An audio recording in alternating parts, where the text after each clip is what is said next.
let's talk. What do I want to talk about? I don't know. Let's do this right here. I'm just gonna move it.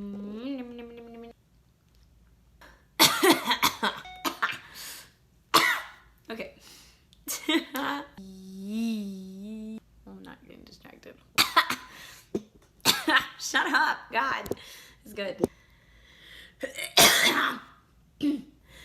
We're all attractive. We're all attractive. So a big thing on my heart is vision. What you do, what you're called to, what you're made for. All those big questions that people seem to avoid. Because they are either afraid of what they want to reach for or they just don't know. Which can be scary too, because then you're in a place where you're like, why am I here? So I just really quickly want to talk about purpose and what's inside of you. We're going to talk about two things. Just how what's inside of you affects your purpose and how what's inside of you keeps you motivated. This is something I'm pretty sure I talked about at church with my sister. It's fine, you know, I can just use it right now. But anyway, a big part of my life and a big part of what I've grown up in is just focusing on what you're called to and what you want to do. And also not being afraid to jump into it. I'm not going to make this really long. But I do want to address what's inside of you, what your purpose is, and what your call is in life. And if you don't know that it's okay that you don't know. All you got to do is...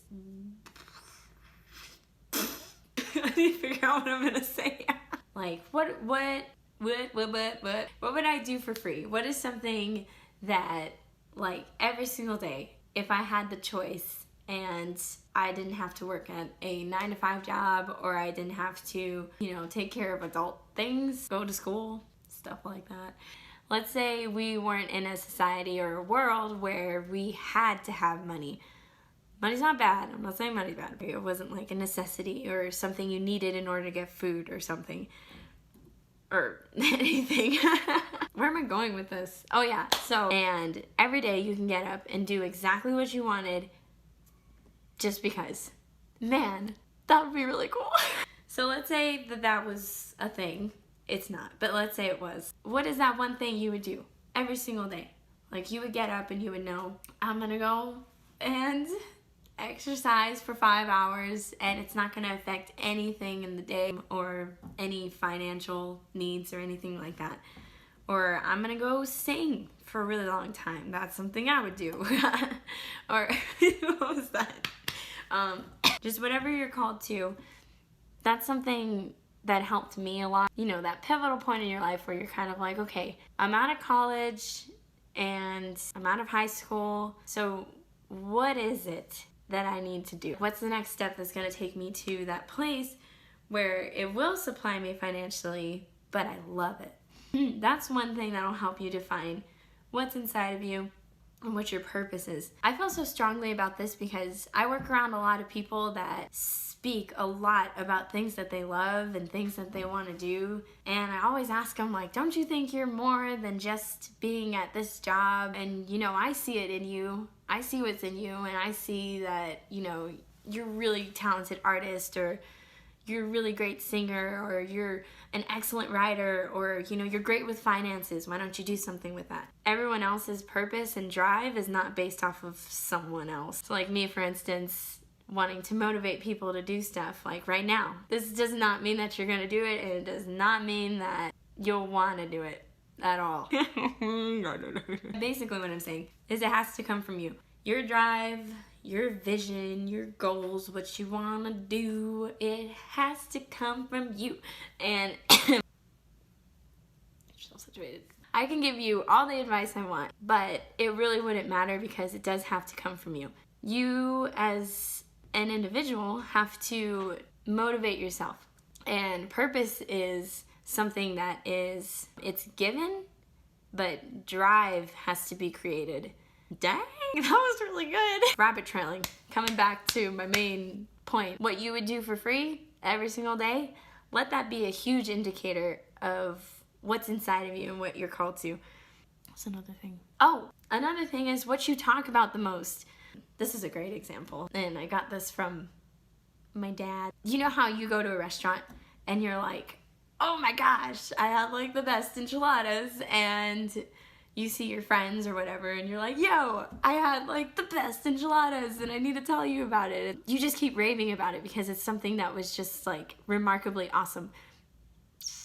When it comes to your purpose, that should be the exact same thing. You may not hear it, but someone else might hear it from you, like, hey, you talk about, cooking a lot. You ever thought of, jumping into that? And that's another huge injected from a jerk. Yep. Do you guys ever feel like when you get your Starbucks drink and you get to this point that you're like, man, it wasn't enough Starbucks, or maybe did the cup shrink? Freaking Starbucks. Shut up. Yeah. So back to your what's inside of you and stuff. Let's talk about you, not me. Well, the two main things: what you do for free. Secondly, what you talk about the most. Growing up in my house, we talked a lot about music. We talked a lot about movies. We talked a lot about your vision and your purpose, because literally everyone in my home, everything that we do and the stuff we're called to, it revolves around that. What happened? My voice went here. Anyways, but yeah, in my household, I know, like, it's a big thing. We talk about, like, what we're doing and, what's the next step, and we keep each other accountable, and I think that's why I love the people in my home, because they keep me challenged and they keep me focused on what I'm doing. So, what's the point of that? That's just something. I wonder if you can hear this chair. It's really loud. Okay. Yeah. Another thing I would say with your purpose, and this is going to sound super cliche because I think everyone's heard this before once or twice, a lot. If you want to do something, then just do it. Do not hesitate. And also, don't wait until everything is right. Not everything's going to be lined up and right for you to do what you're called to. Myself, for instance, I put off doing this in general because in the back of my head, I'm thinking, I gotta have the right equipment to start this, and I have to have, no, it's just the equipment. It's interesting how when something is uncomfortable in regards to you going for your goals, you will make every possible excuse to not do it because of fear. And honestly, if you're fearing it, that means you should step into it. Take my story, for instance. I've grown up singing in my church forever, and when we first moved out here to where I live, I don't need to say where, I was super hesitant about singing in general. I knew I enjoyed it and I liked it. I thought it was fun. This one Sunday, we had a family Sunday, and I had already been singing with our group for a little bit, and it was a group, so I wasn't leading, but I was singing. And my sister asked me, hey, why don't you lead worship for this family Sunday? Let me explain. So basically, family Sunday is like a casual Sunday where the kids are in there in the main service with us, nursery is in the main service with us, and where the youth is leading the whole thing, and it's a big hoopla. Because the youth was leading it, my sister's like, hey, why don't you sing? And I was like, no, thank you.